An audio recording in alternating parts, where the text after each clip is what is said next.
Hello, good evening everyone. Welcome you all to the Sports Science Academy once again. And this is our fourth lecture of exercise physiology and second lecture of respiratory system. Adaptation due to exercise, respiratory response due to exercise. So कल तक हमने यहाँ तक पढ़ लिया था respiratory exchange ratio तक. आज हम स्टार्ट करेंगे blood flow through the lungs. Right, during normal condition, during exercise condition lungs में ब्लड की सप्लाई कैसे होती है, एक्सरसाइज के टाइम पे क्या चेंजेस आता है लंग्स में. नॉर्मली क्या होता है, जब हम रेस्ट में रहते हैं तो आपको पता है कि एनर्जी की रिक्वायरमेंट कम रहती है, तो ऑक्सीजन की सप्लाई, ऑक्सीजन का जो सप्लाई है वो भी कम रहता है कंपैरेटिवली टू द एक्सरसाइज.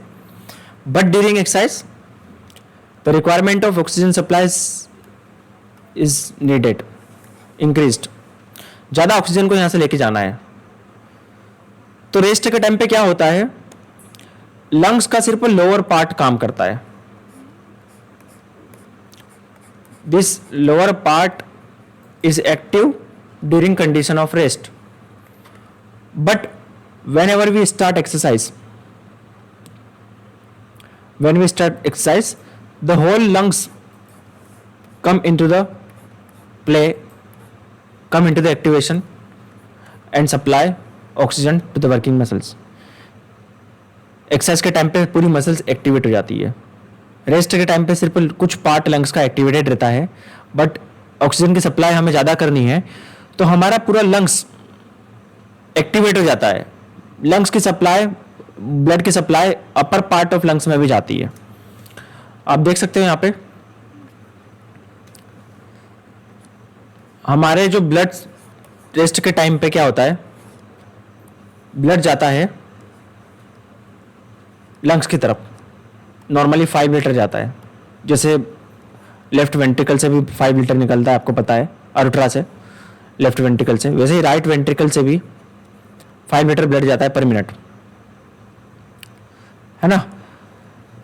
और लंग्स लो प्रेशर है, जैसे आपको मैंने बताया था लो प्रेशर क्यों है. हमारा ब्लड प्रेशर नॉर्मली कितना होता है, 120 to 80 mmHg. ये है सिस्टमेटिक की साइड, हार्ट टू बॉडी इधर की साइड है.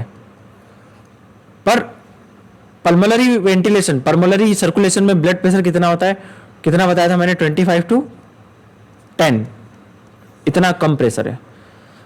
तो this pathway, this pulmonary circulation is low vascular resistance. यहां पे क्या होता है, कम होता है, ब्लड प्रेशर कम होता है, सप्लाई ब्लड की कम होती है, और हमारा जो लंग्स है वो लोअर पार्ट एक्टिवेटेड रहता है. But during exercise the resistance in the pulmonary vascular system falls due to distension of vessels and requirement of previously unused capillaries. This result in increasing lungs blood flow during exercise. Right? Exercise के time पे भी blood pressure में कोई खास changes नहीं आता है. क्या होता है लंग्स में, जो अनएक्टिव कैपिलरीज है, सारी कैपिलरीज लंग्स की हमारी काम नहीं करती रेस्ट के टाइम पे. रेस्ट के टाइम पे क्या होता है, कुछ कैपिलरीज में ही ब्लड का फ्लो होता है, सारी एक्टिव नहीं रहती है ना. कुछ ही कैपिलरीज में ब्लड का फ्लो होता है. बट एक्सरसाइज के टाइम पे क्या होता है, लंग्स की ऑलमोस्ट सारी capillaries as per the intensity of exercise activate हो जाती है. Blood vessels, maximum blood vessels activate हो जाती है और ब्लड का फ्लो हमारा बढ़ जाता है लंग्स की तरफ,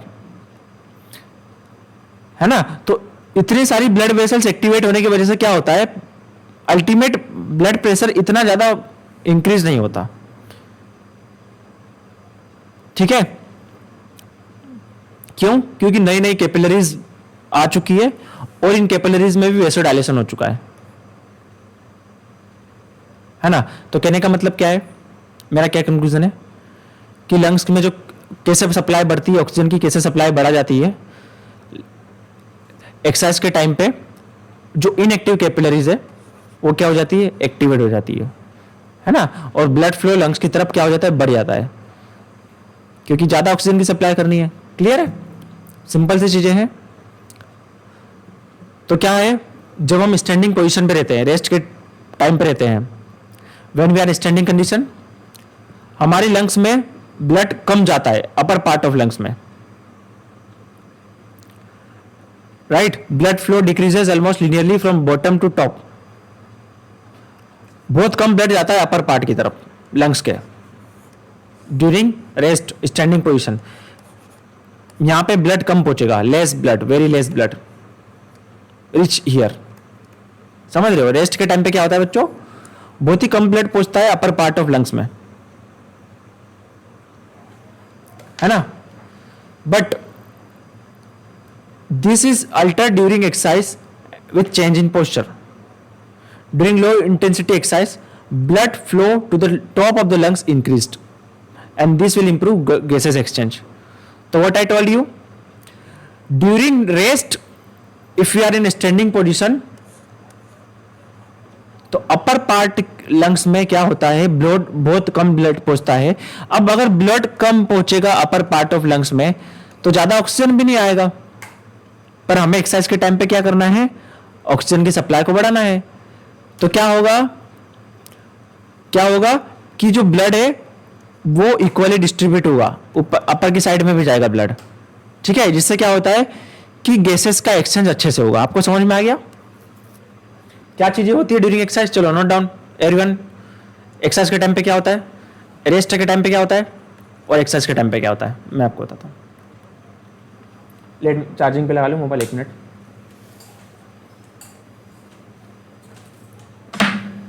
लंग्स में क्या होता है रेस्ट के टाइम पे, क्या बताया था मैंने, पहला पॉइंट एक्टिवेशन अगर देखें कैपिलरीज का,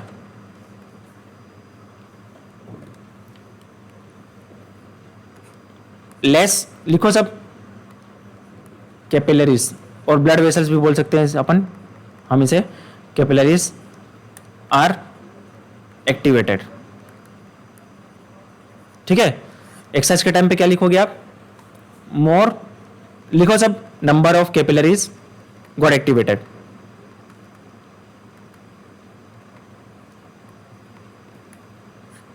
एक्टिवेटेड। अब ज्यादा कैपिलरीज इस्तेमाल होगी तो ज्यादा से ब्लड की सप्लाई होगी, है ना। और क्या पॉइंट है एक और, less blood amount of blood, less amount of blood reaches towards upper part of lungs, upper part of lungs. इसमें क्या होगा, blood supply increases to whole lungs. इसमें ब्रैकेट में लिख लो ऑल्सो अपर पार्ट, ठीक है। क्लियर है सबको,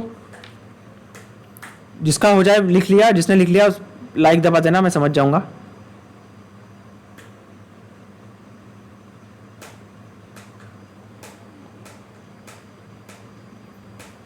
Those who have written, press like. Okay बच्चों,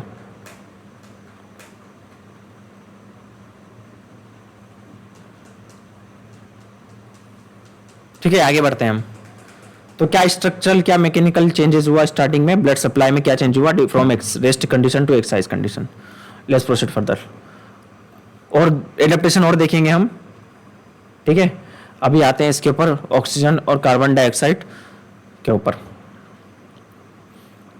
कैसे, फिर उसके बाद वापस आएंगे हम एक्सरसाइज के ऊपर। तो पहले जनरल हमारी फिजियोलॉजी है, जनरल फिजियोलॉजी के बाद हम आएंगे एक्सरसाइज फिजियोलॉजी के ऊपर। तो कैसे होता है ट्रांसपोर्ट ऑक्सीजन का और हीमोग्लोबिन का, सॉरी कार्बन डाइऑक्साइड का, ठीक है। तो सबसे पहले बात करते हैं हम ट्रांसपोर्ट ऑफ ऑक्सीजन। जनरल सा फैक्ट है, जनरल से कुछ इंफॉर्मेशन है, एग्जाम पॉइंट ऑफ व्यू के हिसाब से देख लीजिए। मेल में हर लीटर में हीमोग्लोबिन कितना होता है, 150 ग्राम। फीमेल में कितना होता है, अभी देखो फैक्चुअल पे आ रहा है और कॉन्सेप्ट पे आएंगे, इसको याद रखो। फीमेल में होता है 130 ग्राम पर litre of blood, right. 1 gram haemoglobin 1 gram HB कितने ऑक्सीजन को कैरी करता है, ये डायग्राम बनाओ, 1.3 1.34 ml oxygen. Right it down.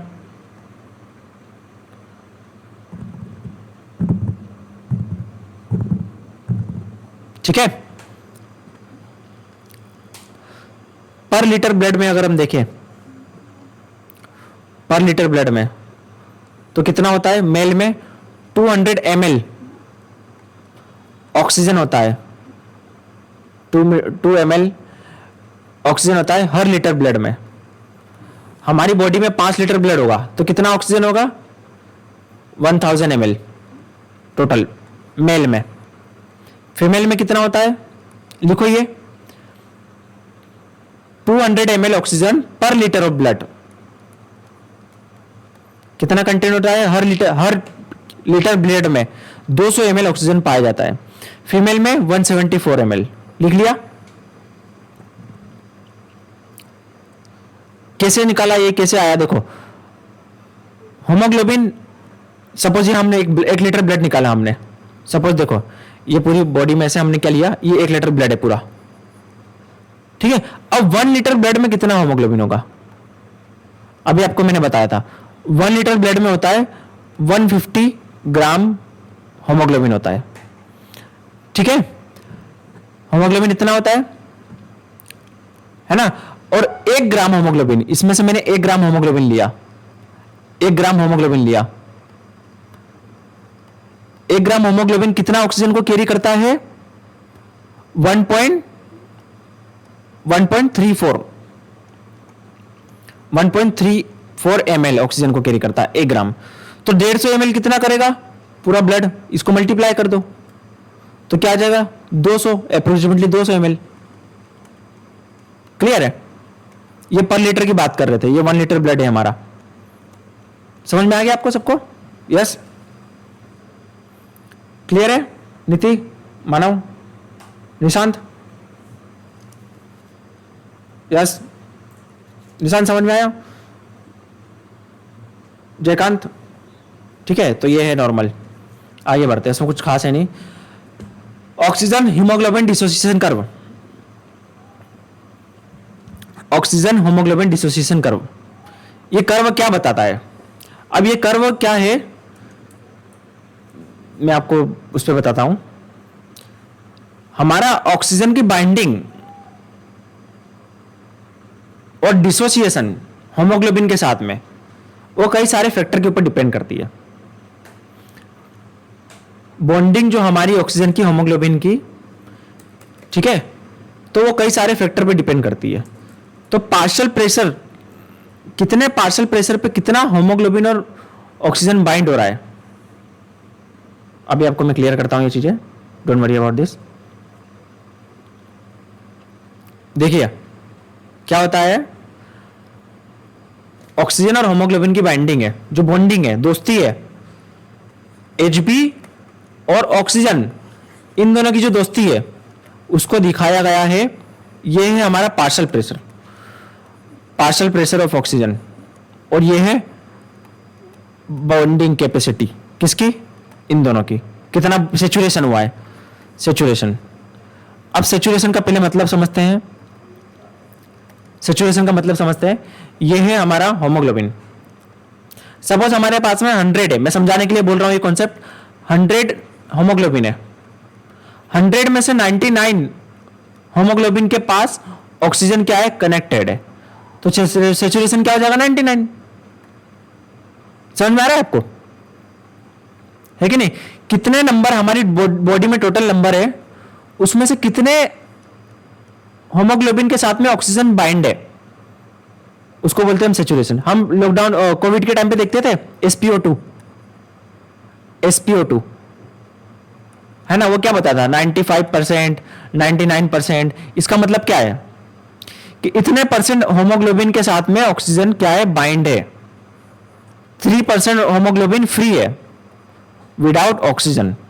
तो सेचुरेशन आपको समझ में आया है ना?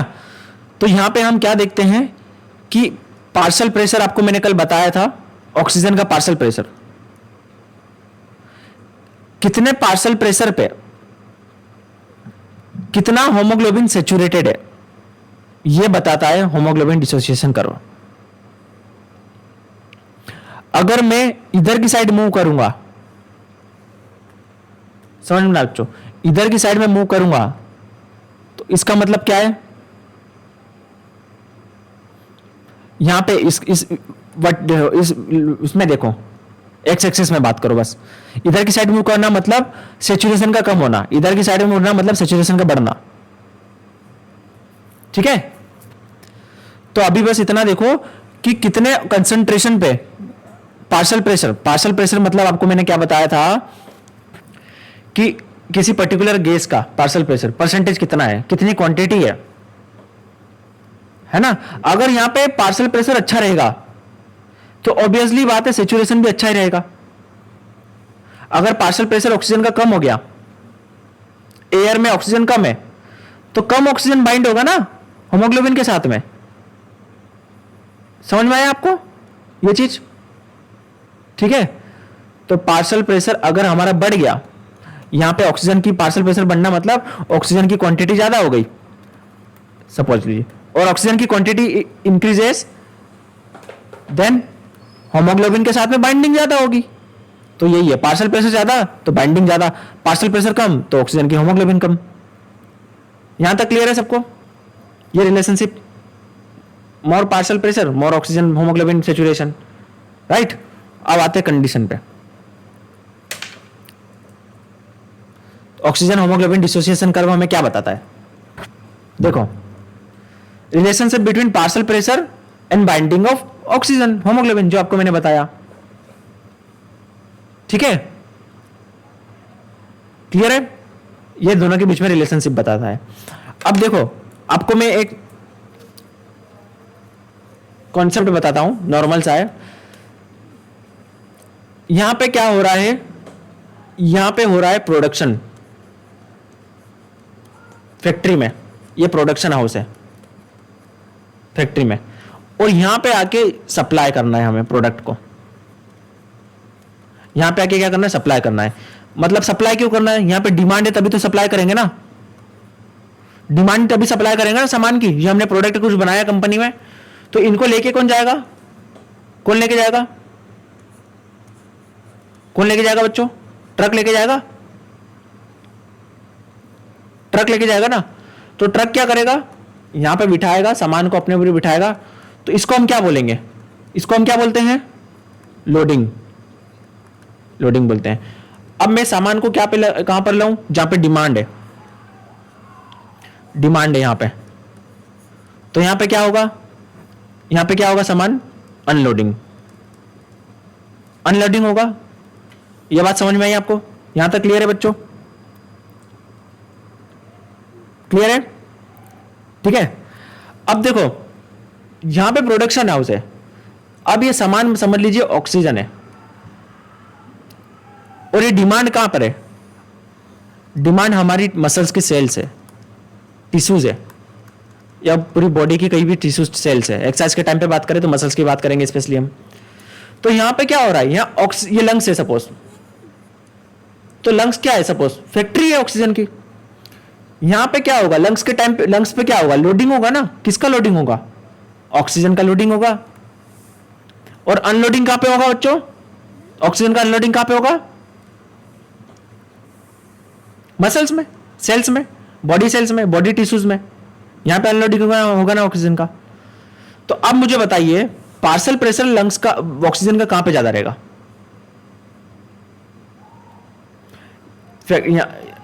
हाँ, पार्शियल प्रेशर कहां ज्यादा रहना चाहिए बच्चों? ए जगह पे या बी साइड पे? कहां पे रहना चाहिए पार्शियल प्रेशर ऑक्सीजन का ज्यादा? ए मेरे का। ये बात समझ में आई? Partial pressure will be here, here partial pressure will be more, here partial pressure will be less. लिखो यहां पे क्या रहेगा? More partial pressure. किसका पार्शियल प्रेशर? पीओ, इसका मतलब होता है partial pressure PO2 of oxygen. यहां पे क्या रहेगा? Less partial pressure. तो आपको एक बात समझ में आई? जहां पे पार्शियल प्रेशर ज्यादा रहेगा, ये ट्रक क्या है? ये ट्रक क्या है? होमोग्लोबिन है, और ये सामान है ऑक्सीजन। जहां पे सामान ज्यादा रहेगा वहीं से उठा के हम जहां पे डिमांड है वहीं रखेंगे ना। तो जहां पे पार्शियल प्रेशर ज्यादा है वहीं तो लोडिंग होगी ऑक्सीजन की, क्लियर है। और जहां पे सब पार्शियल प्रेशर कम है वहां क्या होगी, अनलोडिंग होगी। तो एक नॉर्मल सा डायग्राम बना लीजिए, एक छोटा सा डायग्राम बना दीजिए समझने के लिए। मोर पार्शियल प्रेशर, ये बनाइए सब बच्चों, मोर पार्शियल प्रेशर, ठीक है। यहाँ पे O2 बहुत सारा लगा, ये O2 कर दीजिए, ठीक है। अब यहां कर लीजिए लोडिंग, लोडिंग बस, किसकी लोडिंग, ऑक्सीजन की, ये हीमोग्लोबिन, ठीक है। अब यहां लिखिए लेस पार्शियल प्रेशर, लिखिए लेस पार्शियल प्रेशर, इसको लिख लो PO2। यहां पे लिखो अनलोडिंग, बस इतना लिख लो अनलोडिंग, ठीक है। अब यहां पे क्या लिखोगे, यहां पे क्या लिखोगे बच्चों, यहां लिखोगे लंग्स, और यहां लिखो सेल्स या फिर टिश्यूज या मसल्स सेल्स, ठीक है। बना लो डायग्राम, ये जिसने डायग्राम बना लिया रेज योर हैंड।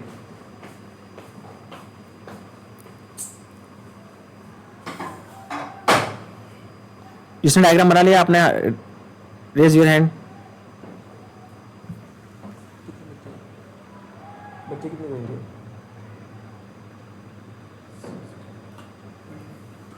ऐसे धूम मचा रहे होंगे सब, बिजी होंगे सब आज करोगे सर। प्रेज लाइक और raise your hand those who made this diagram, ऐसे लिख लो बस, ट्रक मत बनाओ। चलो ठीक है, आगे बढ़ते हैं, है ना। अभी आपको मैंने क्या बताया, लोडिंग अनलोडिंग। तो देखिए यहां पे अब क्या बताया था मैंने, ऑक्सीजन हीमोग्लोबिन डिसोसिएशन करो, आपको पता चल गया क्या होता है, क्या बताता है oxygen haemoglobin dissociation curve, relationship बताता है, किसके बीच में relationship, partial pressure, partial pressure oxygen का and binding of haemoglobin oxygen, इन दोनों को बताता है ऑक्सीजन हीमोग्लोबिन डिसोसिएशन करो।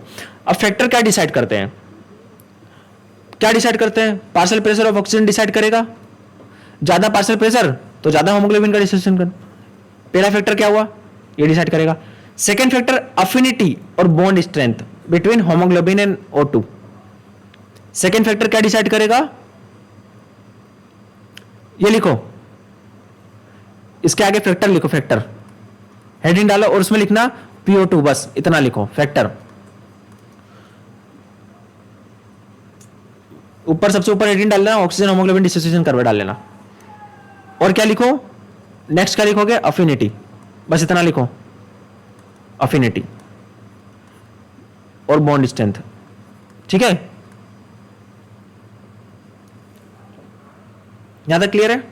तो ये दो फैक्टर डिसाइड करेंगे, ज्यादा बॉन्ड स्ट्रेंथ होगी तो ब्रेक नहीं होगा ना ऑक्सीजन हीमोग्लोबिन का कर्व, मतलब हीमोग्लोबिन और ऑक्सीजन में। आप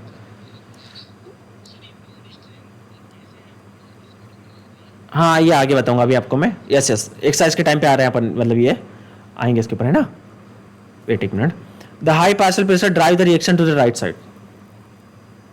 अब देखो मैंने क्या बोला था, हाई पार्शियल प्रेशर में क्या होता है, अब देखो राइट और लेफ्ट का मतलब क्या है इसमें, ये कर्व है, ये देखो ये कर्व है, ये कर्व है, सपोज राइट साइड का शिफ्ट होना और लेफ्ट साइड का शिफ्ट होना, इसका मतलब क्या है यहाँ पे, राइट साइड का शिफ्ट होना मतलब देखो यहाँ पे देखो, ये पार्शियल प्रेशर कितना है हमारा, यहाँ पे अगर हम देखें एक पॉइंट ले लेते हैं यहाँ पे सपोज, है ना, ये पॉइंट ले लेते हैं सपोज 70, इसको मैं डायग्राम को बना देता हूँ, क्लियर करता हूँ। राइट शिफ्ट होना लेफ्ट शिफ्ट होना थोड़ा समझ लीजिए, कई बार ऐसा आता है लेफ्ट में क्या होगा राइट में क्या होगा, राइट शिफ्ट, यहीं पे आपके दूसरे लॉज का आएंगे, कुछ बोर्स लॉ वगैरह आएंगे कॉन्सेप्ट। सपोज मैंने क्या लिया 60 पे, 60 पार्शियल प्रेशर है ना, अगर ये राइट शिफ्ट होता है, ठीक है, राइट शिफ्ट होता है यहां पे, और ये क्या है लेफ्ट शिफ्ट होता है, तो यहां पे राइट शिफ्ट का होना मतलब क्या है, मोर सेचुरेशन ये डायग्राम में समझ में नहीं आ रहा, मैं कोई इधर दिखाता हूं मैं आपको। हाँ ये देखो, ये रहा। सपोज ये 3 कंडीशन है अलग अलग, है ना। ये क्या है, ये और ये 3 अलग अलग कंडीशन है। यहां पे 60 का पार्शियल प्रेशर है, पार्शियल प्रेशर नहीं, ऑक्सीजन होमोग्लोबिन कर्व कितना है 60%। HbO2 का कॉम्बिनेशन कितना है 60% है। तो यहां पे देखो ये लेफ्ट शिफ्ट हो रहा है और ये राइट शिफ्ट हो रहा है। तो यहां पे देखो 60 सिर्फ कितने में हो रहा है, 20 में हो रहा है लेफ्ट शिफ्ट होने में, मतलब कम पार्शियल प्रेशर में ही 60 का परसेंटेज हो गया। और यहां देखो 40 पार्शियल प्रेशर में 60 का हो रहा है, 60% Hb होमोग्लोबिन कंसंट्रेशन। मतलब यहां पे देखो एसिड कम हुआ, पीएच का वैल्यू अगर कम हुआ, एसिडिक बढ़ा। समझ पा रहे हो ये पॉइंट। लेफ्ट शिफ्ट होना अच्छा है या राइट शिफ्ट होना है? लेफ्ट शिफ्ट होने में क्या हो रहा है, देखो लेफ्ट शिफ्ट होने में क्या आ रहा है 60% ये बात सुनो मेरी, लिखो 60% होमोग्लोबिन, ऑक्सीजन सेचुरेशन है 60%, only 20 partial pressure mmHg partial pressure में। यहां इस कंडीशन में देखो लेफ्ट शिफ्ट होने पे, और राइट शिफ्ट होने पे देखो ये राइट में देखो, राइट में क्या है 60% Hb और O2 का सेचुरेशन है राइट शिफ्ट होने पे। इसमें रिक्वायर्ड कितना है पार्शियल प्रेशर 40 mmHg, है ना। तो इसका मतलब क्या है, अगर ये लेफ्ट शिफ्ट हो रहा है तो कम पार्शियल प्रेशर में ही अच्छी बॉन्डिंग हो रही है, और राइट शिफ्ट हो रहा है तो ये 60% बॉन्डिंग के लिए 40 वाला पार्शियल प्रेशर चाहिए। समझ में आया आपको कंडीशन? समझ में आया बच्चों? तो देखो यहां पे राइट शिफ्ट किस कंडीशन में हुआ है, जब ये देखो यहां पे 7 पीएच लेवल देखें तो एसिडिक कंडीशन में ये शिफ्ट हो गया राइट। हाँ देखो अभी आपको बताएंगे ये चीजें, उस पे आएंगे हम एक एक करके। राइट। और देखो अगर पीएच लेवल नॉर्मल पीएच रहा तो सिर्फ 20 पार्शियल प्रेशर में ही 60% का होमोग्लोबिन सेचुरेशन हो गया। बट पीएच के कम होने की वजह से, एसिडिक की नेचर की वजह से यहां पे 40 mmHg में भी ये हो रहा है, ठीक है सेचुरेशन। अब यहां पे देखो, यहां पे क्या है, इसका मतलब क्या है, यहां पे इनकी बॉन्डिंग ज्यादा है, स्ट्रेंथ ज्यादा है बॉन्डिंग की। क्या है इसका मतलब, बॉन्ड स्ट्रेंथ क्या है यहां पे ज्यादा है, और यहां पे क्या है बॉन्ड स्ट्रेंथ वीक है। अभी आएंगे, पहले आपको इतना समझ में आ गया, बॉन्ड स्ट्रेंथ छोड़ो, ये यहां तक समझ में आ गया, कहने का मतलब राइट शिफ्ट और लेफ्ट शिफ्ट समझ में आया, लेफ्ट शिफ्ट राइट शिफ्ट। ये लिख लो, इतना लिख लो, बस इतना लिखो बच्चों, इतना, ये जो बॉक्स में है ये लिखो, ये सिर्फ बॉक्स वाला लिखो, लेफ्ट शिफ्ट राइट शिफ्ट का। तो राइट शिफ्ट होना तो क्या, अगर जो हमारे फैक्टर है जैसे एसिडिटी का बढ़ना, एसिडिक बढ़ना, टेम्परेचर का बढ़ना, ये सब क्या करवाते हैं, हमारे कर्व को शिफ्ट करवाते हैं। तो एक्सरसाइज के टाइम पे क्या होता है, अलग अलग कंडीशन आती है जिसकी वजह से ये कर्व शिफ्ट होता है। जैसे पीएच का चेंज होना, टेम्परेचर का चेंज होना, ऐसे कई सारी कंडीशन चेंज होती है जिसकी वजह से कर्व लेफ्ट या राइट शिफ्ट होता है। ये कंडीशन हम देखेंगे, पहले कर्व को समझ लो। हाँ ये हम एक एक करके सारे फैक्टर देखेंगे अभी, पहले ये कर्व को समझ लो सब, फिर एक एक करके सारे टेम्परेचर, एसिडिटी, ये सब चीजें हम पढ़ेंगे एक एक करके कि क्या डिसोसिएशन पे इफेक्ट होगा उनका, है ना। तो कहने का मतलब समझ में आया सबको, निर्मला, नीति, मधु, खुशबू समझ में आया, अमन, अनु, ये कर्व समझ में आया, कर्व, यस।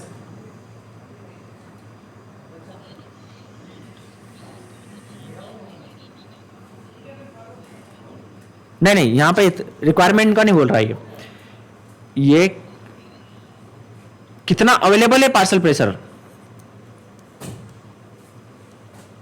कितना पार्शियल प्रेशर है, बस इतना बता रहा है। ये 100% पार्शियल प्रेशर है सपोज, तो ये 100% पार्शियल प्रेशर मतलब क्या है, पूरा ऑक्सीजन भरा हुआ है, तो भाई 100% में तो क्या है, पूरा सेचुरेशन हो जाएगा ना, समझ रहे हो। ये पार्शियल प्रेशर है हमारा, कितना है ये सबने लिख लिया, पहले आपको आते हैं हम इस पे बताते हैं अभी आपको। ये कर्व समझ में आ रहा है आपको, अभी कर्व समझो बस, कंडीशन में अभी बताऊंगा,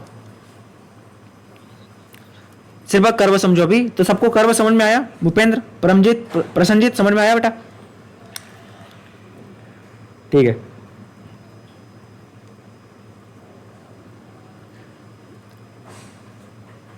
अब देखो अब क्या होता है, मैंने वो जो डायग्राम मैंने बताया उसको इमेजिन करो, ट्रक की लोडिंग अनलोडिंग है ना,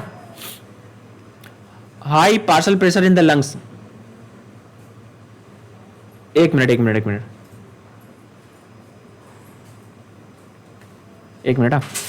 ये है हमारा पार्शियल प्रेशर इतने पे, और ये है पार्शियल प्रेशर इंक्रीजेस, यस। तो high pressure partial pressure in the lungs result in increasing the arterial oxygen partial pressure. देखो लंग्स में क्या होगा, पार्शियल प्रेशर ज्यादा रहेगा कि नहीं रहेगा, क्योंकि लंग्स क्या है, लंग्स तो फैक्ट्री है ना, वहां से क्या होगा, सामान बहुत ज्यादा है, प्रोडक्शन बहुत ज्यादा है, तो लंग्स में क्या होगा, हाई पार्शियल प्रेशर होगा, ठीक है, क्योंकि वहां पे क्या है, तो ये क्या होगा, यहाँ पे राइट शिफ्ट हो रहा है, ये देखो ये कर्व, यहाँ पे देखो ज्यादा पार्शियल प्रेशर है, तो क्या होगा, यहाँ पे ज्यादा ऑक्सीजन का कंसंट्रेशन होगा, ये लंग्स में पार्शियल प्रेशर बढ़ रहा है, लंग्स में पार्शियल प्रेशर बढ़ गया, तो यहाँ पे क्या होगा, ज्यादा बॉन्डिंग होगी, है ना। Low partial pressure in peripheral tissue,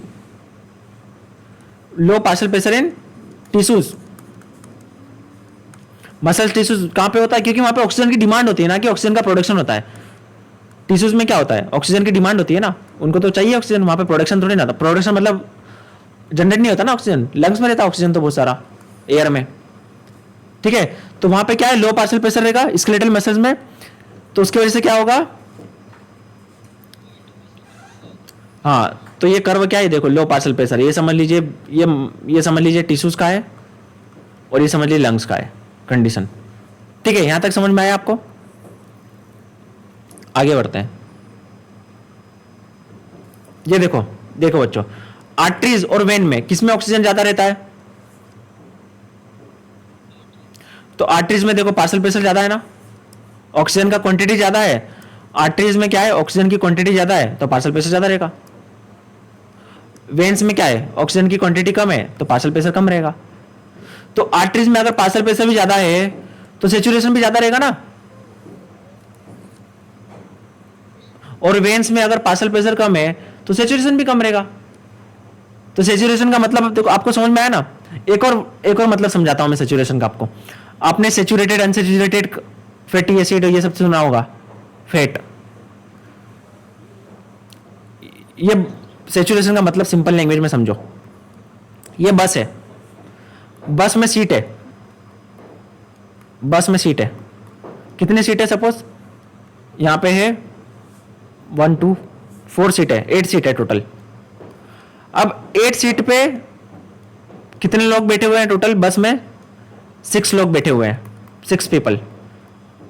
तो ये क्या है, 2 बॉन्ड खाली है, मतलब ये 2 सीटें खाली है, वेकेंट है।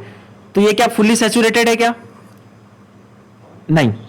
अब यहां पे 2 पीपल आके बैठ जाते हैं, तो ये क्या हो जाएगा, सैचुरेटेड, इसका सैचुरेशन बढ़ जाएगा, ठीक है। तो ये है सैचुरेशन का मतलब, है ना। कई बार आपने सैचुरेशन वर्ड सुना होगा, तो वैसे ही फैट में होता है, वो बताऊंगा आपको, हाइड्रोजन आयन वाला बात की बात है, वो न्यूट्रिशन का पार्ट है। तो ये होता है सैचुरेशन का मतलब। तो यहाँ पे क्या है, ऑक्सीजन ज्यादा अवेलेबल है, तो जितने भी कार्बन डाइऑक्साइड है, हीमोग्लोबिन है, वो ऑक्सीजन से कंबाइंड है, इसको हाई सैचुरेशन रहेगा। कब कंडीशन रहेगी, जब ऑक्सीजन ज्यादा रहेगा, ऑक्सीजन ज्यादा रहना मतलब पार्शियल प्रेशर का बढ़ना, ठीक है। तो लिखो, यहां पे लिखो, चलो आर्टरीज ऐसा लिखो, इन आर्टरीज ऐसा लिखो, high partial pressure of oxygen, इसका मतलब हाई पार्शियल प्रेशर ऑक्सीजन, उसकी वजह से क्या होगा,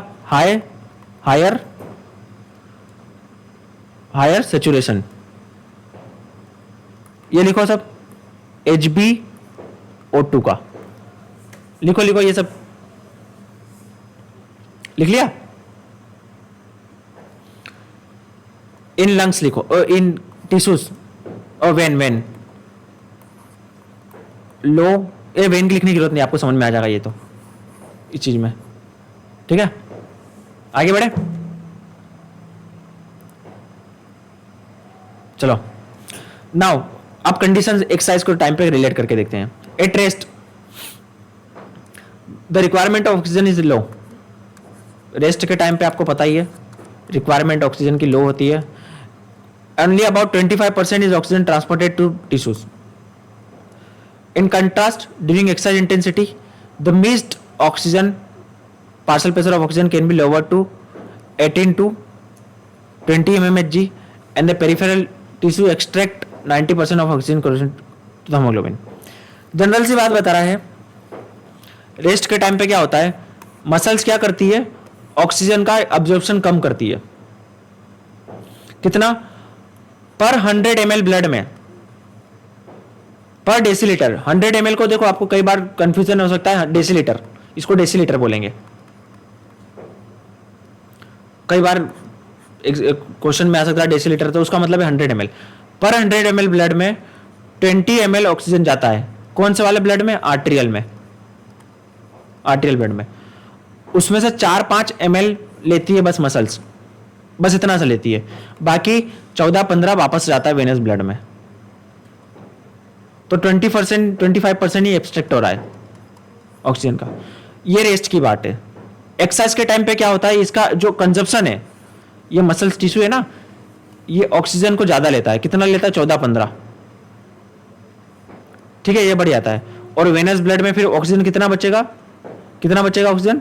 ओनली 4-5 ml। ये कंडीशन समझ में आ गई आपको? समझ में आया? ठीक है, चलो आगे बढ़ते हैं। अब इफेक्ट ऑफ एक्सरसाइज का क्या इफेक्ट होगा ऑक्सीजन हेमोग्लोबिन डिस्ट्रीब्यूशन कर्व के ऊपर? अभी हमने कर्व देखा, एक्सरसाइज से क्या इफेक्ट होगा इसका, ये देखते हैं।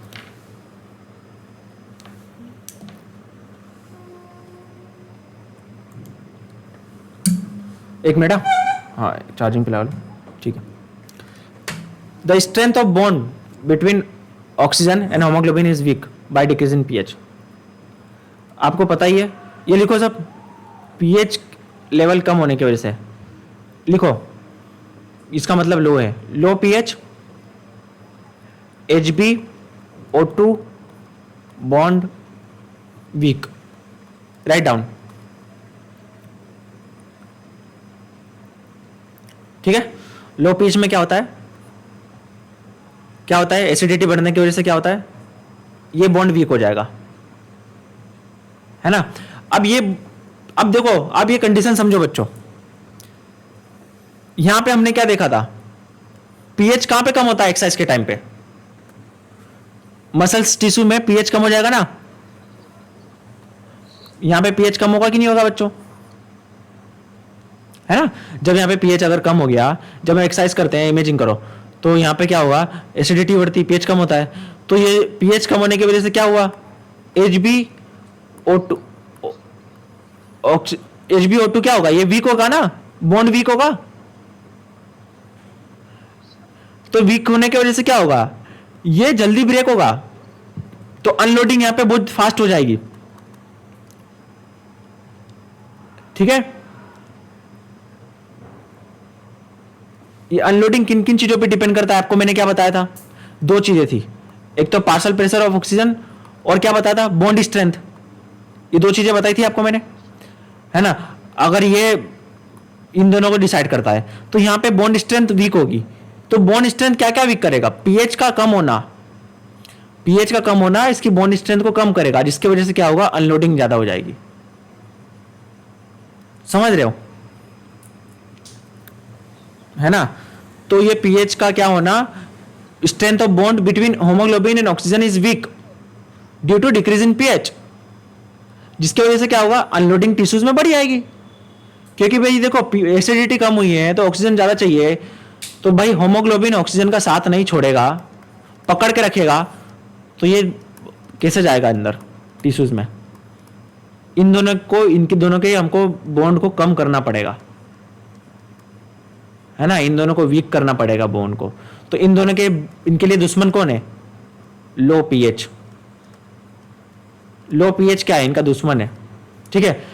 अब इसके वजह से क्या होता है, हमारा ऑक्सीजन हीमोग्लोबिन शिफ्ट हो जाता है राइट, और इसको ही बोलेंगे बोहर्स इफेक्ट, बोहर इफेक्ट, ठीक है। इसको क्या बोलेंगे? Bohr effect.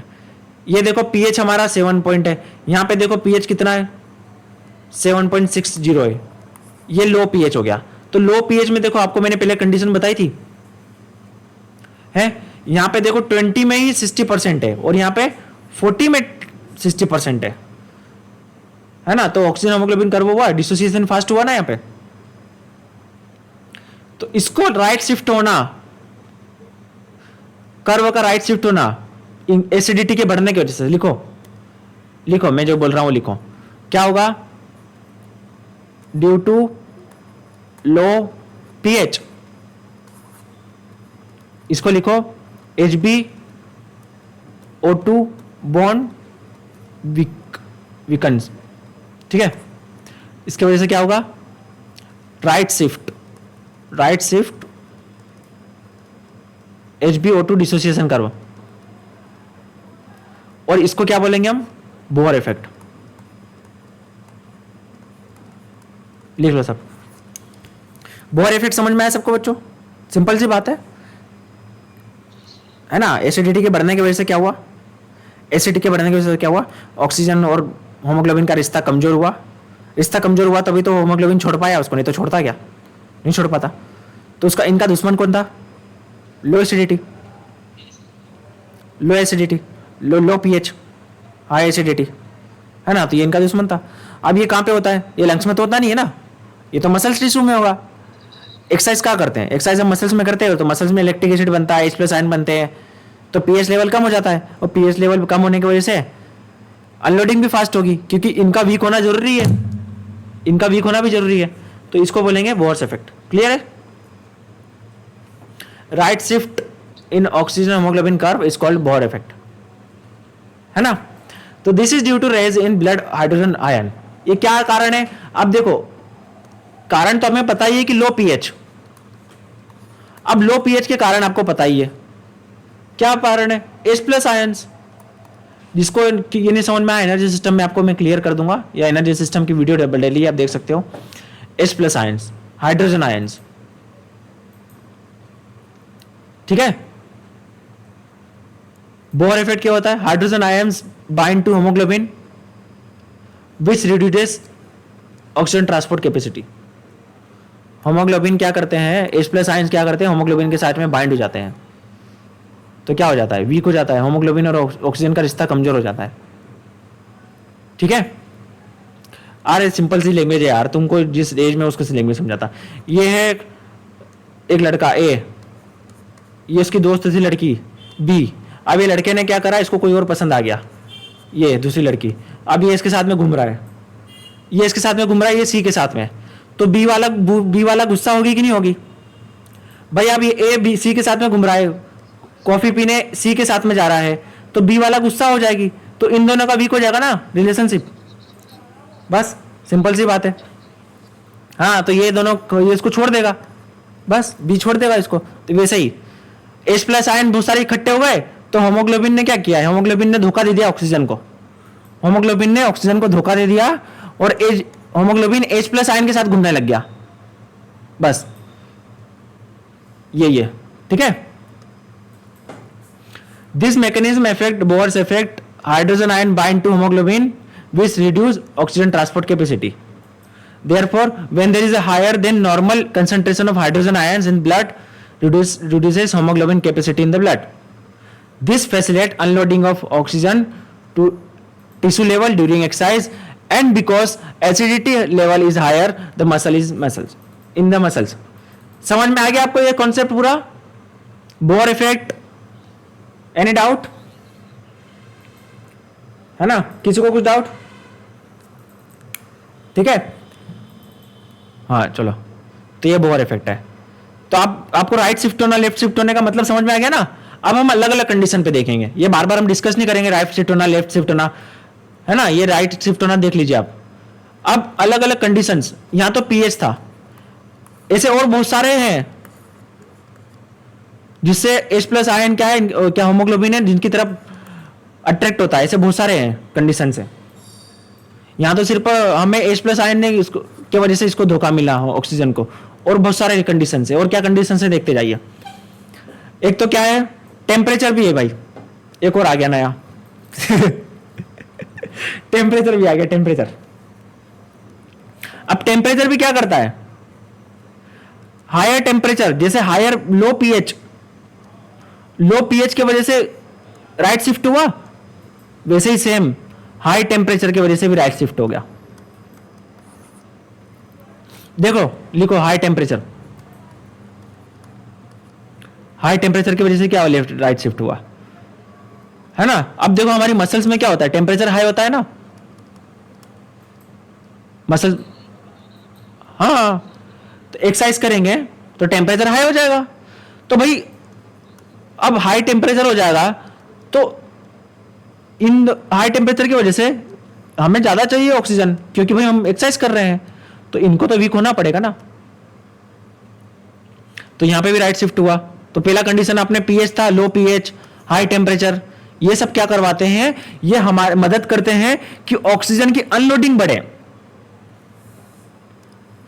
ये देखो decreasing temperature, left shift in the haemoglobin oxygen curve which increases the temperature and cause right shift of the curve. अरे देखो यहां पे दो चीजें हैं, दो अलग अलग चीजें हैं, कर्व का राइट शिफ्ट होना और लेफ्ट शिफ्ट होना ऑक्सीजन होमोग्लोबिन कर्व का, और टेम्परेचर का क्या होना। यहां पे देखो, यहां पे मैं बताता हूं आपको, डिक्रीजिंग टेम्परेचर, अगर टेम्परेचर कम होगा, ठीक है, तो ऑक्सीजन होमोग्लोबिन का बॉन्डिंग अच्छी रहेगी, है ना। यहां पे लिखो डिक्रीजिंग टेम्परेचर, रेस्ट के टाइम पे क्या होता है, मसल्स का क्या टेम्परेचर होगा, लिखो सब, टेम्परेचर। हम इसको मसल से रिलेट कर रहे हैं क्योंकि हम एक्सरसाइज की बात कर रहे हैं, ये मसल टिश्यू है, टिश्यू आएगा यहाँ पे। Low temperature at muscle site, तो क्या होगा यहाँ पे, क्या होगा, लेफ्ट शिफ्ट, याद रखो लेफ्ट शिफ्ट। लेफ्ट शिफ्ट का मतलब क्या होगा, HbO2 का ये क्या रहेगा, स्ट्रॉन्ग रहेगा, अनलोडिंग नहीं होगी। अब एक्सरसाइज के टाइम पे देखो बच्चों, एक्सरसाइज के टाइम पे क्या होगा, टेम्परेचर हाई होगा कि नहीं होगा, एक्सरसाइज के टाइम पे हायर, लिखो सब, हायर टेम्परेचर कहां पे, मसल्स में हायर टेम्परेचर रहेगा। तो टेम्परेचर के होने की वजह से क्या होगा, HbO2 वीक, तो इसकी वजह से क्या होगा, लोड कर्व किधर की साइड शिफ्ट हो जाएगा, राइट साइड, राइट शिफ्ट, ठीक है। और यहां पे क्या होगा, अब देखो, this increasing blood temperature weakens the bond between O2 and haemoglobin, unloading. अब इसकी वजह से क्या हुआ, अनलोडिंग, ये लिख लो सब, ठीक है। तो टेम्परेचर हेल्प करता है ऑक्सीजन को रिलीज होने के लिए, है ना। इसीलिए तो venous arterial venous oxygen difference बढ़ जाता है एक्सरसाइज के टाइम पे, क्योंकि ऑक्सीजन कंजप्शन मसल ज्यादा करने लग जाती है। क्यों नहीं मसल्स करती भाई, मेरा ये क्वेश्चन था आपसे, मेरा देखो इधर कंडीशन समझो बच्चों, जब 100 ml ब्लड में 20 ml ऑक्सीजन जाता है, तो मसल सिर्फ 4 से 5 ml ही क्यों लेती है,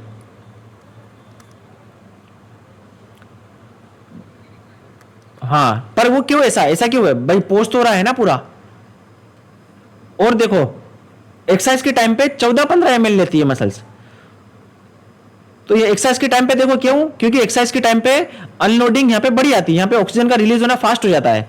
क्यों रिलीज हो जाता है, क्योंकि टेम्परेचर बढ़ना, बोन वीक हो जाता है एक्सरसाइज के टाइम पे, तभी तो आर्ट्रियल में से आपको कोई पूछे कि आर्ट्रियल वेनस ऑक्सीजन डिफरेंस क्यों बढ़ा, क्योंकि अनलोडिंग हुई फास्ट। अनलोडिंग क्यों हुई, क्योंकि टेम्परेचर बढ़ा, पीएच का कम हुआ, और उसकी वजह से क्या हुआ, Hb और O2 का बॉन्ड वीक हुआ। पहले Hb और O2 का बॉन्ड वीक नहीं था। हीमोग्लोबिन और ऑक्सीजन की लाइफ में पहले टेम्परेचर और ऑक्सीजन नहीं आया था, जब तक इन दोनों का रिलेशनशिप बहुत बढ़िया था। जहां टेम्परेचर, हाई टेम्परेचर और लो हीमोग्लोबिन टपका, वहां पे क्या हुआ, ये दोनों वीक हो गए। ठीक है, हाँ हाँ, तो ये हुआ। ठीक है, समझ गए ना सब। हाँ, तो यहां पे क्या हुआ, unloading of working muscles while decrease in blood temperature, stronger bond। ठीक है, यहां पे लिख लो बच्चों, डिक्रीज टेम्परेचर स्ट्रॉन्ग बॉन्ड, और हाई टेम्परेचर लिखो बच्चों, क्या होगा, वीकन द बॉन्ड। ये बॉन्ड मतलब किसकी बात कर रहे हैं, हमेशा याद रखना, ये स्टोरी किसकी चल रही है, Hb और हीमोग्लोबिन की, इन दोनों की कहानी चल रही है। हम इनके दोनों की बॉन्ड की बात कर रहे हैं, किस कंडीशन पे बॉन्ड स्ट्रांग होता है, किस कंडीशन पे वीक होता है। तो decrease temperature strong bond, high temperature weak bond. Exercise के टाइम पे टेम्परेचर बढ़ता है, इन दोनों का बॉन्ड वीक हो जाता है, ऑक्सीजन आराम से रिलीज हो जाता है। ड्यूरिंग एक्सरसाइज आपको मैंने बताया, heat production, right shift, dissociation curve, facilitate unloading. Clear है सबको, लिख लिया यहां तक। ठीक है, चलो आगे बढ़ते हैं। ये देख लो, इसको कोई नाम नहीं दिया गया, इसको नाम दिया गया था, इसको बोर इफेक्ट बोला था, इसको कोई नाम नहीं दिया, हम नाम दे देंगे इसको। अब एक और चीज है, एक और कंपोनेंट है, अभी तो कितने आएंगे देखो इनकी लाइफ में, एक और आ गया भाई, वो दोनों निकले और ये एक और टपक गया। ये कौन है, 2,3-DPG, ये एक और आ गया इंसान Hb और O2 को डिस्टर्ब करने के लिए। ये थर्ड पर्सन है, 2,3-DPG। ये क्या करता है, कौन थे, दो ही तो थे, टेम्परेचर और पीएच।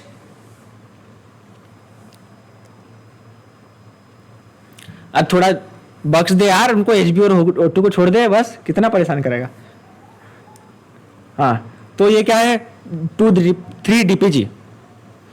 2,3-DPG क्या करता है, affect the oxygen binding haemoglobin. Same, अब देखो ये कहां से निकलता है, हमारे रेड ब्लड सेल्स में माइटोकॉन्ड्रिया तो होते नहीं है, एनारोबिक वो करता है ग्लाइकोलिसिस, एनारोबिक रेस्पिरेशन होता है ना। एनर्जी क्या होती है, एनारोबिकली प्रोडक्शन होता है।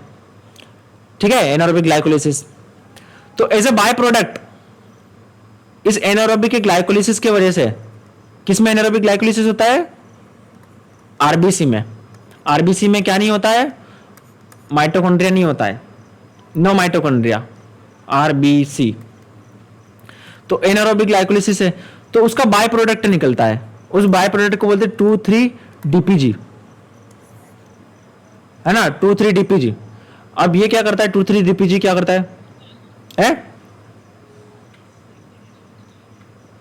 नहीं, पर यहां पे ऑक्सीजन आरबीसी की कंडीशन में ये निकलेगा 2,3-DPG, है ना। ये क्या कर, ये बाय प्रोडक्ट है प्रोसेस का, इसके आगे तो नहीं पता इंफॉर्मेशन, बाकी इसका बाय प्रोडक्ट है ना, जो क्या करता है, हमारे पीएच को क्या बोलते हैं, इसको ऑक्सीजन हीमोग्लोबिन कर्व को डिस्टर्ब करता है, ऑक्सीजन हीमोग्लोबिन की बाइंडिंग को डिस्टर्ब करता है। ये कैसे डिस्टर्ब करेगा, which combine with haemoglobin and reduce the affinity of O2। ये भी सेम वैसे ही H+ आयन जैसा। अब ये खासकर क्या हाई एल्टीट्यूड पे ज्यादा एक्सपोज होता है। ये 2,3-DPG का कंसंट्रेशन क्या है, हाई एल्टीट्यूड या फिर एनीमिया के टाइम पे क्या ज्यादा रिलीज होता है ना। सी लेवल पे इसका कुछ खास इफेक्ट नहीं होता है, इसका इफेक्ट कब होता है, जब हाई एल्टीट्यूड पे जाते हैं, ये हाई एल्टीट्यूड पे रहता है, समझ लीजिए। क्लियर है? ये सेम वैसे ही जैसे एसिड पीएच लेवल और टेम्परेचर जैसे इफेक्ट करता है ना, जैसे पीएच इफेक्ट करता है ना, पीएच जैसा सेम जैसे H प्लस आयन इफेक्ट करता है, वैसा ही सेम 2,3-DPG इफेक्ट करेगा हमारे HbO2 के बॉन्डिंग को। बट ये सी लेवल पे इतना प्रोमिनेंट नहीं है, ये कहां पे होता है? हाई एल्टीट्यूड पे, जिस कंडीशन में हमारे लो ऑक्सीजन की लेवल हो, है ना, जहां पे एनीमिया कंडीशन हो, जहां पे लो ऑक्सीजन की अवेलेबिलिटी हो बॉडी में, उस कंडीशन में ये फैक्टर रोल प्ले करता है।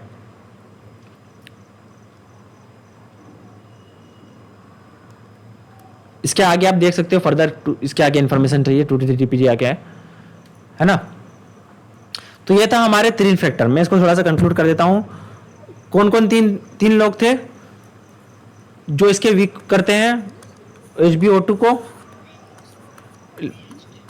पीएच का लो होना, टेम्परेचर का बढ़ना, और एक और था 2,3-DPG। ये 3 है जो क्या करते हैं? वीक करते हैं बॉन्ड को।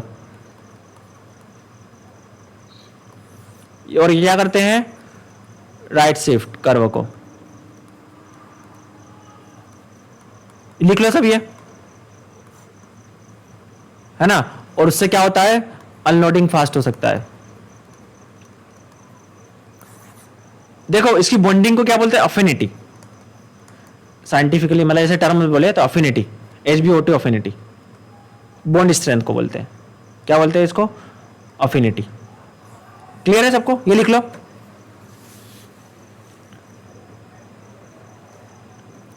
यस, जिसका हो जाए बता देना।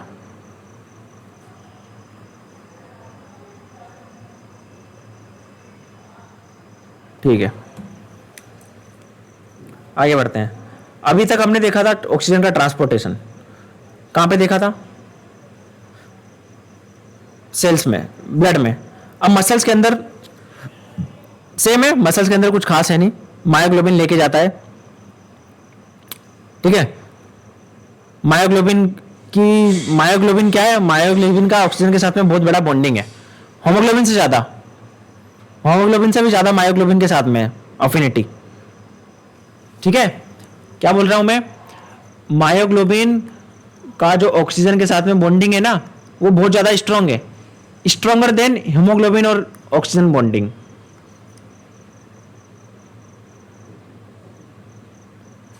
ठीक है,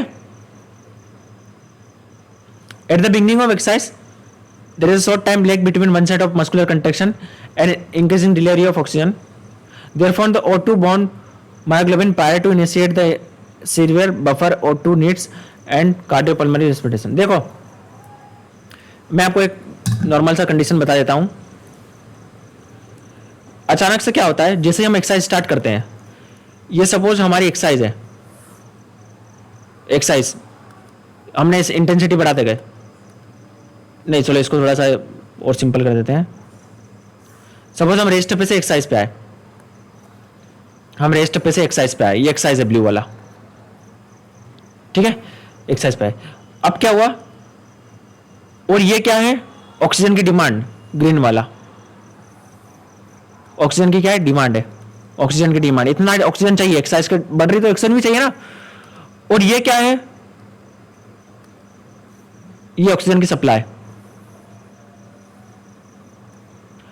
ऑक्सीजन की सप्लाई। जैसे हम एक्सरसाइज स्टार्ट करते हैं, तुरंत मसल को ऑक्सीजन नहीं मिल जाता है, रेस्पिरेटरी से, बाहर से ऑक्सीजन की सप्लाई तुरंत नहीं मिलती है ब्लड से, टाइम लगता है, इनर्शिया है, टाइम लगता है ऑक्सीजन की सप्लाई करने में। तो ये जो डिफरेंस है oxygen supply and oxygen demand, इसको क्या बोलेंगे हम? Yes, O2 deficit. क्या बोलेंगे इसको? क्या होता है O2 डिफिसिट? ऑक्सीजन डिफिसिट क्या होता है? हाँ हाँ,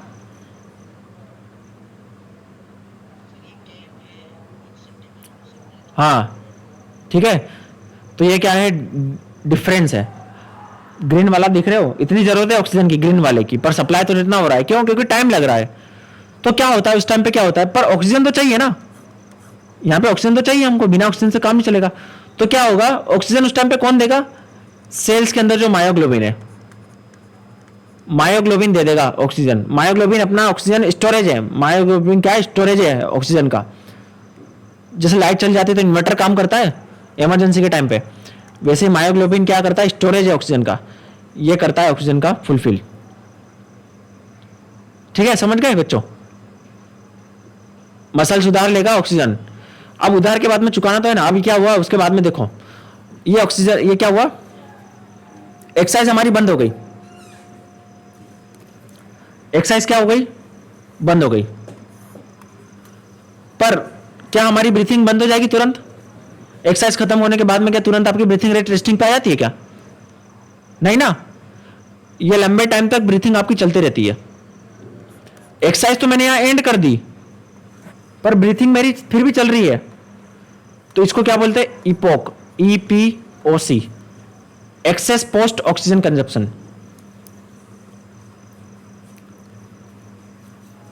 एक्सेस पोस्ट ऑक्सीजन कंजप्शन ये क्या है भाई, ये जो हमने उधार लिया था स्टार्टिंग में, इसको फुलफिल भी तो करना है कि नहीं?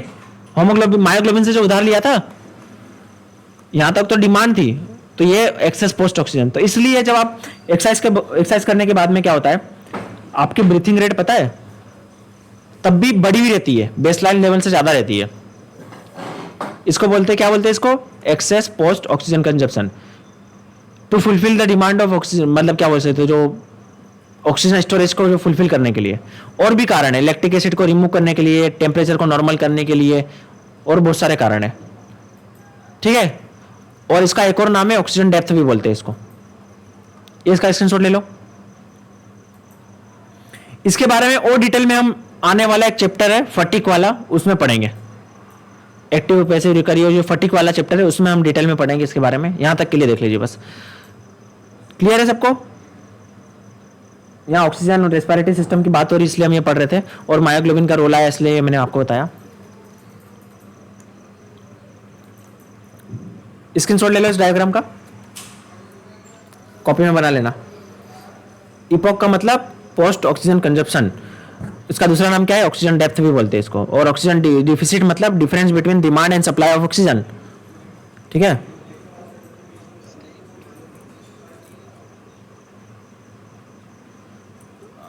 ऐसा बोल सकते हैं, वो एक फैंसी टर्म है, मतलब ऐसा कुछ खास ज्यादा प्रोमिनेंट है नहीं, साइंटिफिक टर्म है नहीं, एक फैंसी टर्म है, नाम दे दिया गया उसको साइंस में, स्पोर्ट साइंस में, आफ्टर बर्न वगैरह कुछ है ना। तो ये था ऑक्सीजन का पूरा वो। ठीक है, अभी 5 मिनट का ब्रेक है, 2 मिनट का ब्रेक है पानी पीने का। पानी पीजिए सब, जिसको नींद आ रही है थोड़ा सा चल के घूम फिर के आ जाओ 2 मिनट में।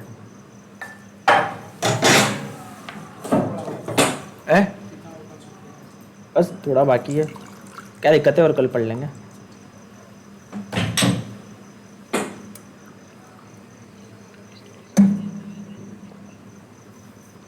हाँ बेटा, इसमें इंटरेस्ट बहुत आता है तभी, क्यों?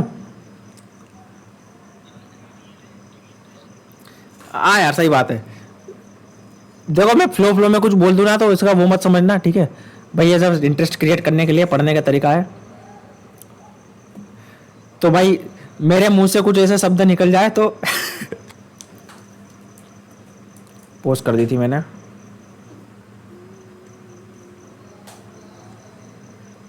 अनपोस्ट, ठीक है।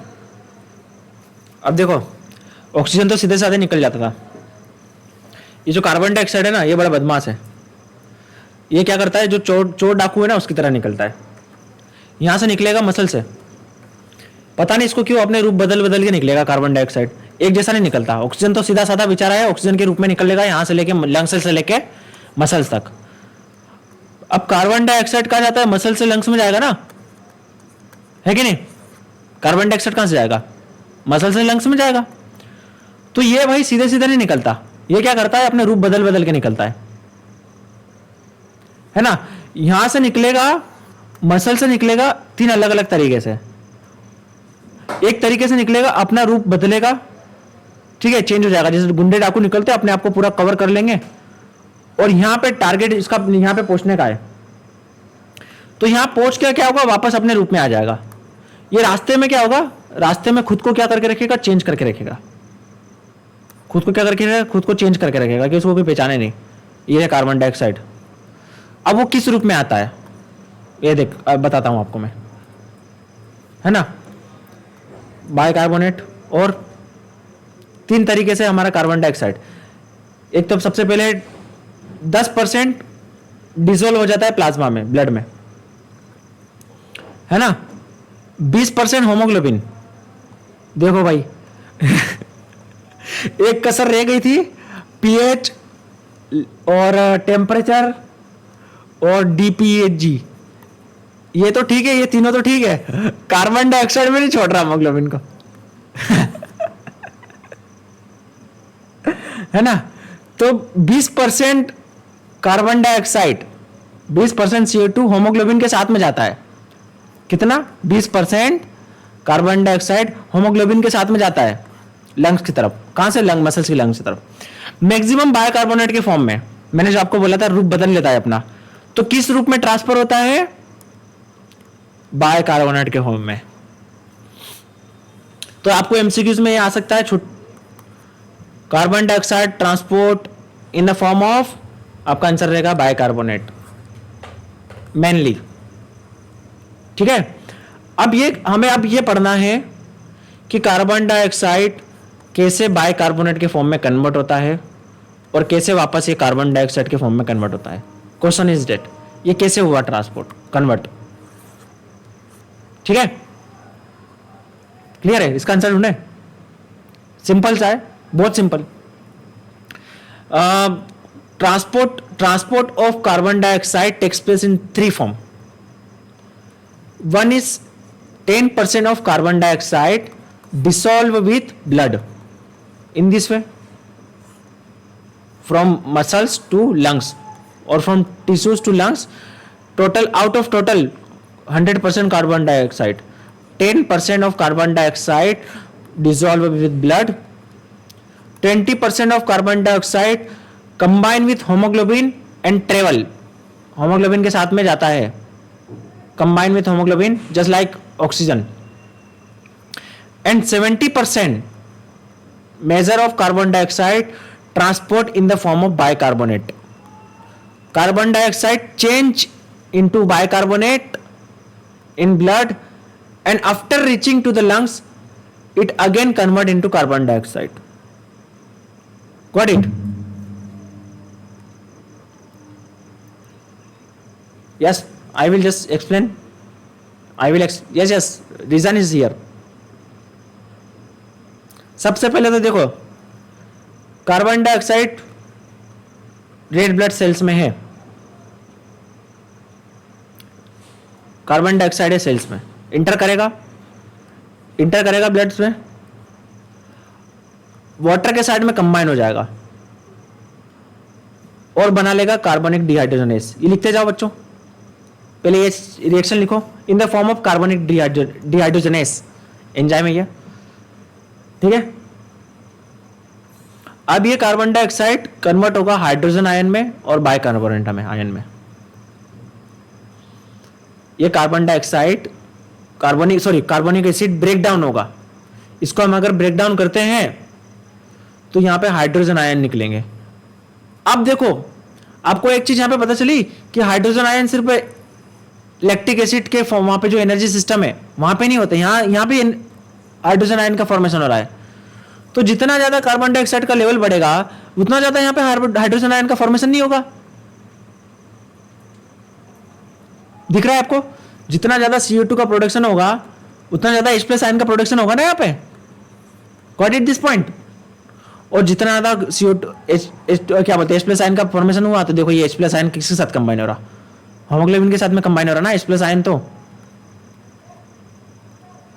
ठीक है, तो सेकेंड स्टेप, दिस कार्बन लिखो, ये लिखने के बाद में लिखो आफ्टर कार्बोनिक एसिड, यहां पे लिख दो break into hydrogen ion and bicarbonate ions. ये बन गया बाइकार्बोनेट आयंस। अब ये सेल से बाहर हो जाएगा, प्लाज्मा में चले जाएगा और ट्रांसपोर्ट होगा ऐसे ही। ठीक है, इस चीज को बैलेंस करने के लिए क्या होता है, प्लाज्मा में रहता है कौन रहता है? क्लोराइड। तो क्लोराइड अंदर हो जाएगा, इसको बोलेंगे क्लोराइड शिफ्ट। मैं आपको समझाता हूँ, if you don't understand let me know. ये सबसे पहला क्या है, इसको लिखो, मैं जो लिख रहा हूँ उस लिखो, है ना, बहुत सिंपल सी चीज है। ये CO2 है, ये RBC है। CO2 क्या है? RBC के अंदर इंटर करेगा, CO2 कंबाइन होगा वाटर के साथ में, और क्या बनाएगा? क्या बनाएगा बच्चों? यस, कार्बोनिक, है ना। अब हाँ, अब ये कार्बोनिक एसिड क्या होगा? कार्बोनिक एसिड क्या होगा? ब्रेक होगा। किसमें ब्रेक होगा? H+ ions and bicarbonate ions में। तो ये बन गया ना बाइकार्बोनेट। ये बाइकार्बोनेट क्या होगा? प्लाज्मा में चले जाएगा बस, और ऐसे ट्रेवल करेगा लंग्स की साइड तक, लंग्स तक, ठीक है। और ये होमोग्लोबिन, ये H+ आयन होमोग्लोबिन के साथ में कंबाइन हो जाएगा। तो जितना ज्यादा कार्बन डाइऑक्साइड का प्रोडक्शन होगा उतना ज्यादा यहाँ पे H+ आयन का प्रोडक्शन होगा। अब ये इसको बैलेंस करने के लिए, अब बाइकार्बोनेट तो बाहर आ गया, तो इलेक्ट्रोलिकली इसको बैलेंस करने के लिए यहाँ पे क्या होता है, इसके बाद में क्लोराइड अंदर चले जाता है, तो इसको बोलते हैं क्लोराइड शिफ्ट। इसको बोलते हैं क्लोराइड शिफ्ट, ठीक है। समझ में आ गया सबको? लंग्स में जाने के बाद में इसका उल्टा हो जाएगा, जो हुआ उसका रिवर्स पूरा प्लेबैक। लंग्स में जाएगा तो क्या होगा? सेम इसका उल्टा होगा, पूरा क्लोराइड बाहर आ जाएगा, बाइकार्बोनेट आगे अंदर चले जाएगा, H+ के साथ में कंबाइन हो जाएगा, कार्बनिक बन जाएगा, कार्बनिक से वापस वाटर अलग और कार्बन डाइऑक्साइड, जिसका जस्ट रिवर्स पूरा, जैसे जो हमने करा इसका पूरा रिवर्स कर दो, समझो ये लंग्स में होगा। तो ऐसे ट्रांसफर होता है मेजर कार्बन डाइऑक्साइड का। This is the transportation of carbon dioxide. First step, carbon dioxide into the yes, नाम मतलब नहीं, इसको देखो, हम इसको क्लोराइड शिफ्ट बोल सकते हैं, पर इसको बोलते हैं ट्रांसपोर्टेशन ऑफ कार्बन डाइऑक्साइड, बस। ऐसा कुछ स्पेसिफिक नाम नहीं दिया गया। हाँ, क्लोराइड शिफ्ट तो बोलते हैं, ठीक है, इस प्रोसेस को तो क्लोराइड शिफ्ट बोलते हैं, बट अगर हम जनरली देखें तो इसका क्लोराइड का कुछ इतना ज्यादा ना, मेल तो कार्बन डाइऑक्साइड का ट्रांसपोर्टेशन है ना, वो तो एक बाय प्रोडक्ट की तरह, मतलब ऐसे ही हो रहा है इसको बैलेंस करने के लिए। मेन चीज क्या है? Transportation of carbon dioxide in the form of bicarbonate.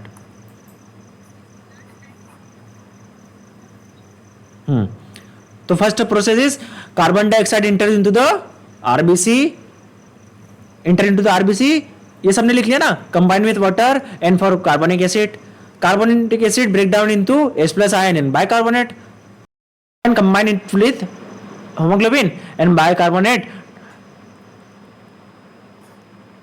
release into the plasma in this turn,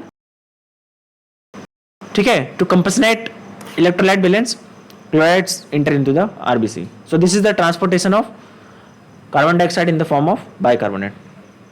इसका yes, क्या मधु?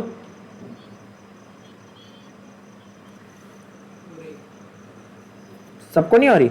स्क्रीन शो नहीं हो रही क्या बच्चों? अभी चल रही कि बंद हो गई है? बंद है। अरे मैं मीटिंग से बाहर हो गया। कब से बंद हुई है?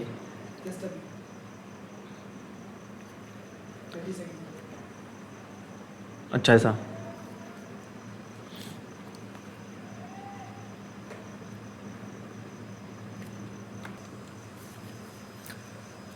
तो ये आपको मैंने बताया था, इसका उल्टा वहां पे हो जाएगा। कहां पे? लंग्स में। लंग्स में क्या होता है उल्टा? क्या होता है? Just opposite to this. H+ ion क्या होगा? सबसे पहले क्या होगा? H+ आयन होमोग्लोबिन से ब्रेक हो जाएगा, फिर H+ आयन कंबाइन हो जाएगा, जो हमने पढ़ा वो इसका उल्टा है ना, ठीक है। तो ये था किसके बारे में? कार्बन डाइऑक्साइड के ट्रांसपोर्ट के बारे में। ये टॉपिक कंटिन्यू इससे रिलेटेड है, इसलिए इसको पढ़ लेते हैं, 2 स्लाइड को पढ़ लेते हैं, क्योंकि इससे रिलेटेड ही है ये, है ना, फिर बाकी का कल पढ़ेंगे हम। Ventilation and acid base balance. अब आपको यहाँ पे समझ में आया बच्चों कि H प्लस आयन का प्रोडक्शन हुआ है, तो रेस्पिरेटरी सिस्टम का भी रोल है एसिड और बेस को बैलेंस करने के लिए, इनडायरेक्टली और डायरेक्टली दोनों साइड में। अब इसका मतलब क्या हुआ, जितना कार्बन डाइऑक्साइड का लेवल बढ़ेगा उतना ही H प्लस आयन का बढ़ेगा कि नहीं बढ़ेगा, है कि नहीं, क्योंकि कार्बन डाइऑक्साइड है ना, तो आपकी बॉडी में देखो कार्बन डाइऑक्साइड का लेवल बढ़ना मतलब क्या हुआ, H प्लस आयन का बढ़ना लेवल। तो H प्लस आयन बढ़े, एक्युमुलेशन हुआ H प्लस आयन का, तो उसके वजह से क्या हुआ, पीएच कम हुआ। तो ये अगर बहुत ज्यादा बढ़ जाता है तो इस कंडीशन को क्या बोलेंगे हम, एसिडोसिस। अगर ये स्टेट बहुत ज्यादा पीएच को कम कर देती है तो इसको क्या बोलेंगे, एसिडोसिस। ठीक है। Removal of CO2 from blood and body fluid decreases the hydrogen ion concentration and दस इंक्रीजिंग पीएच रिजल्ट। अब हमें क्या करना पड़ेगा, अगर इसको हम, ये इसका सॉल्यूशन क्या है, इसका सॉल्यूशन क्या है, कार्बन डाइऑक्साइड को फास्ट रिमूव करना।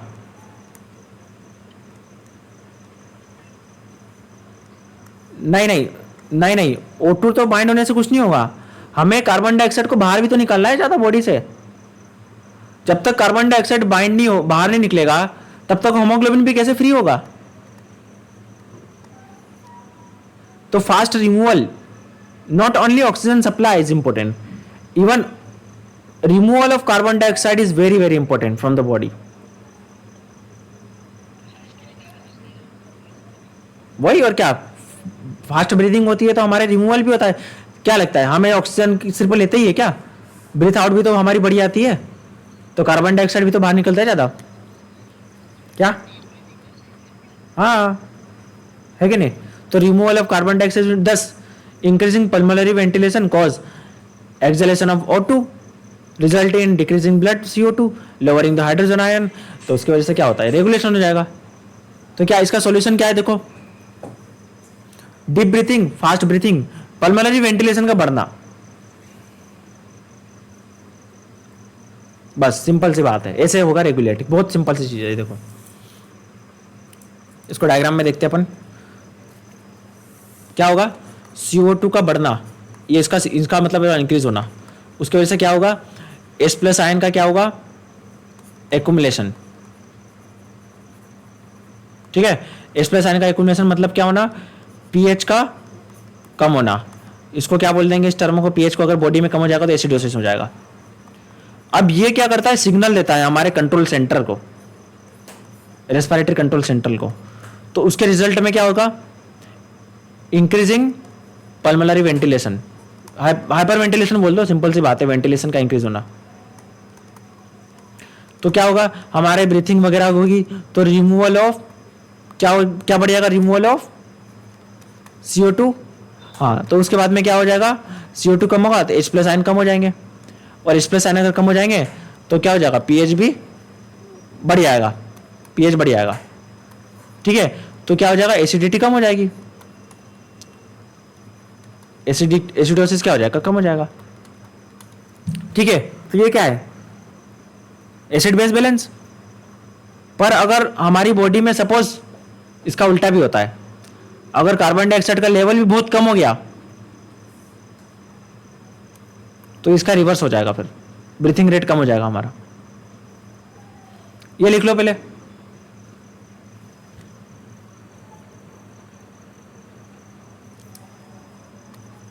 ये रिस्पॉन्स,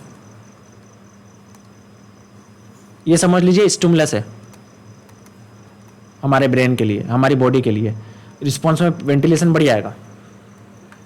क्लियर है, बना लिया सबने,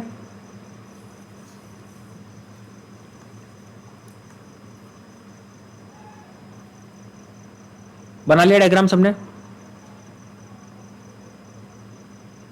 ठीक है ना। हमेशा इसका याद रखना, इंक्रीजिंग, इसका डिक्रीजिंग, ठीक है। और इसका मतलब ये इसके वजह से हुआ, ये इसके वजह से हुआ, इसका मतलब ये है, ये हम एरो लगा रहा हूं मैं, तो ये इसके वजह से हुआ, इसके वजह से ये हुआ, ऐसा इसका मतलब ये है इसके रिस्पॉन्स में, ठीक है।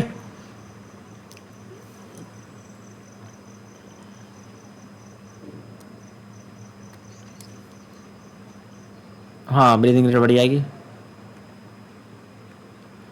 तो ये था हमारा एसिड बेस बैलेंस, है ना, ऐसे बैलेंस होता है। अगर हमारा कार्बन डाइऑक्साइड का लेवल, सपोज हमने क्या किया, कार्बन डाइऑक्साइड का लेवल बहुत कम हो गया बॉडी में, सपोज इसका उल्टा हुआ, तो ब्रीथिंग रेट कम हो जाएगी। उसको कंडीशन को क्या बोलेंगे, एल्कोलोसिस। Alkalosis, alkalosis. एल्कलाइन मतलब क्या होता है, देखो हमारी बॉडी में क्या होता है, एक ये क्या होता है, पीएच है। पीएच का मतलब क्या है, पीएच का फुल फॉर्म क्या है, पीएच मतलब पावर ऑफ हाइड्रोजन आयन, ठीक है। तो ये पीएच है, ये कितना होता है, 1 से लेके 14 तक होता है। पीएच का बढ़ना मतलब क्या होना, बेस, और पीएच का कम होना मतलब एसिडिक, ठीक है। और इसको क्या बोलते हैं, एल्कलाइन भी बोल सकते हैं, एल्कलाइन, एल्कलाइन, ठीक है। तो अपन ने इसको क्या बोला था, जब अगर बॉडी में पीएच बहुत कम हो रहा था, ये क्या, एसिडोसिस। हमने क्या बोला था सर, एसिडोसिस। और पीएच अगर बहुत बढ़ जाता है, काजल हो रहा है, काजल, हाँ, ओके ओके, तो इसको क्या बोलेंगे, एल्कोलिसिस, ठीक है, समझ गए। एल्कोलिसिस का मतलब क्या है कि पीएच का बढ़ना, एसिडोसिस का मतलब क्या होता है, पीएच का कम होना। याद रहेगा ये, लिख लो नहीं तो। एसिडोसिस मतलब लो पीएच, ये लिख लो। और एल्कोलिसिस मतलब हाई पीएच, ठीक है, मतलब लेस एसिडिक। क्लियर है सबको। तो ये था हमारा एसिड बेस वेंटिलेशन, और उसका क्या था। अब ये सिग्नल कैसे आता है ये हम देखेंगे कल। हमारी बॉडी में कौन से रिसेप्टर्स होते हैं जो बताते हैं, जिसे हमने देखा था, वो हमारी बॉडी के security guards. Rest to transition, एक मिनट है। तो ये क्या था हमारा, रेस टू ट्रांजिशन। यहाँ तक क्लियर है सबको। मैं रिकॉर्डिंग स्टॉप कर देता हूँ, हम कल पढ़ेंगे।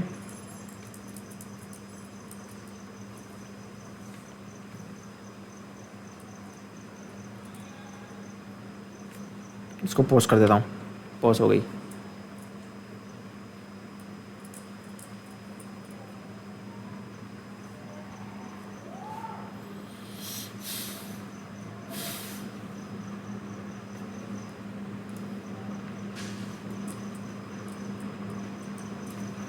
ठीक है, कल हम पढ़ेंगे वर्क से, रेस्ट से वर्क की तरफ कैसे ट्रांसिशन होता है पल्मरी का, कंट्रोल ऑफ वेंटिलेशन। अरे थोड़ा सा तो बचा है यार, खत्म कर देते हैं।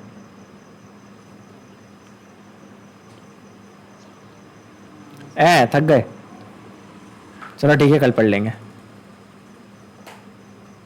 Rest to work transition, control of ventilation, respiratory control, central chemo receptor, pheno receptors, peripheral chemo receptors, ठीक है। चलो,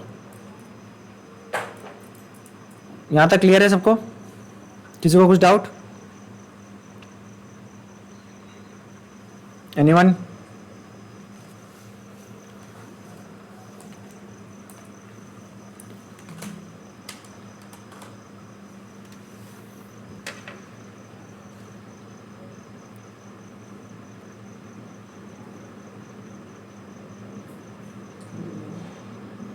है?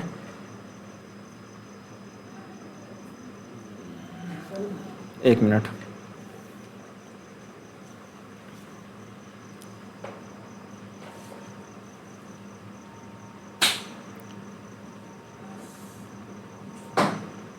हाँ मैं इसके बाद वीडियो अपलोड कर दूंगा।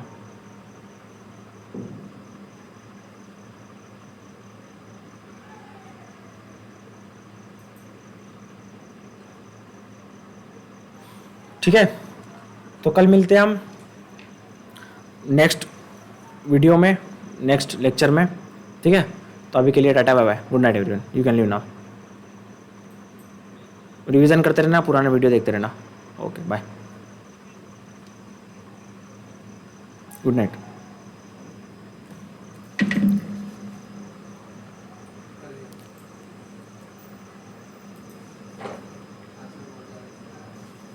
मैं भी कुछ नहीं किया, ऐसे थक गया। मतलब मैं गया था वहाँ पे, जाने देंगे अभी? अभी बाहर जाने देंगे?